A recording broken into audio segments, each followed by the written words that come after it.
Have you ever implied no when you really meant yes? We're going to talk about that today on Lynne's Life. I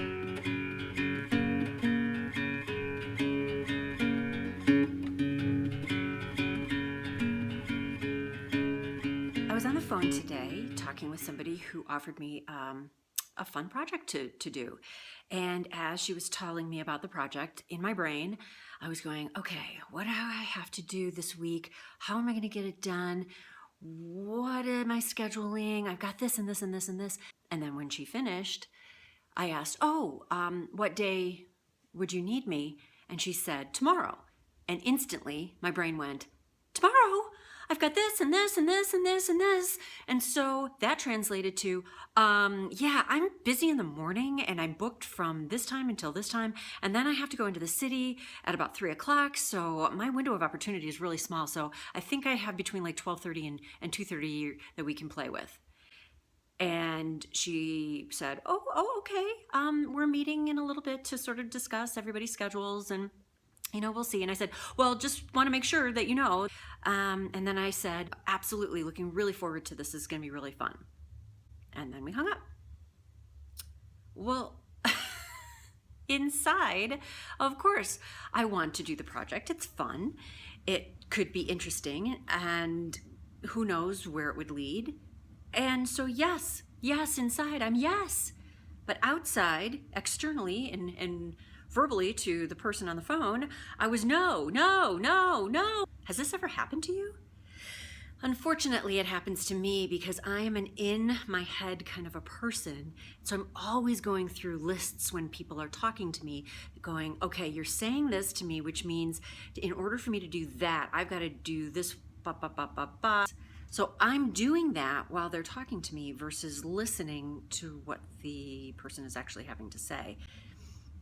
I learned a few things today from my internal no episode, because who knows? She may say, this person is very difficult to deal with. I don't know if I want to deal with her. And, well, that means I lost the fun project.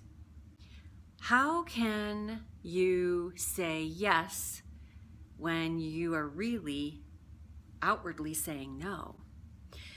A couple of things come to mind, and I'm going to try this next time. When I was in theater, I used to do some improv classes. And in the improv classes, it was all about yes and. And yes and opens things up so that when you're doing a scene with somebody, you don't automatically close the scene and end the scene because of something you say that's final.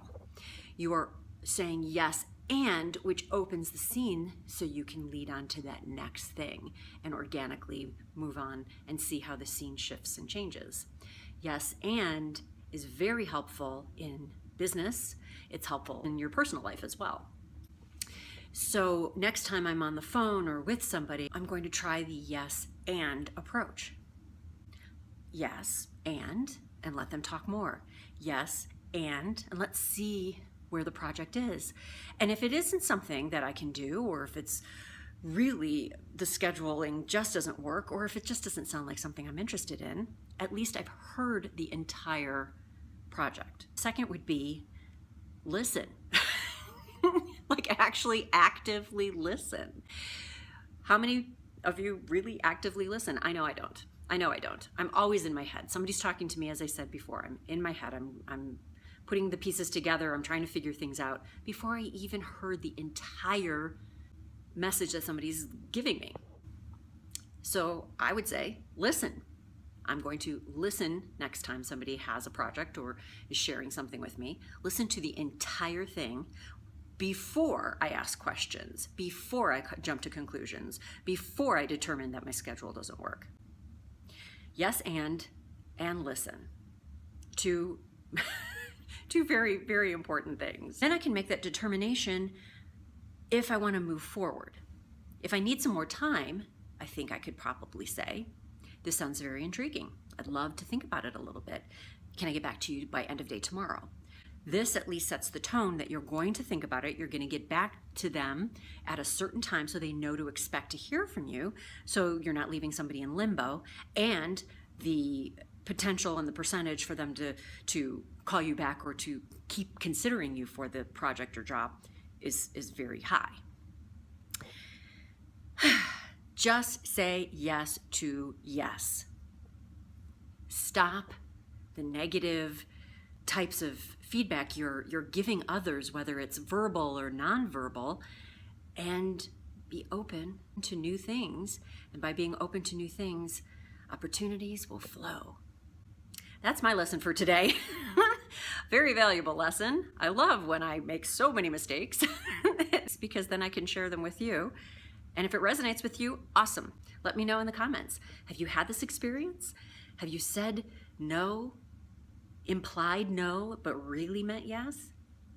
Let me know how you've dealt with it. This has been another episode of Lynne's Life. Thanks for coming along for the ride. And if you like it, please subscribe. See you next time.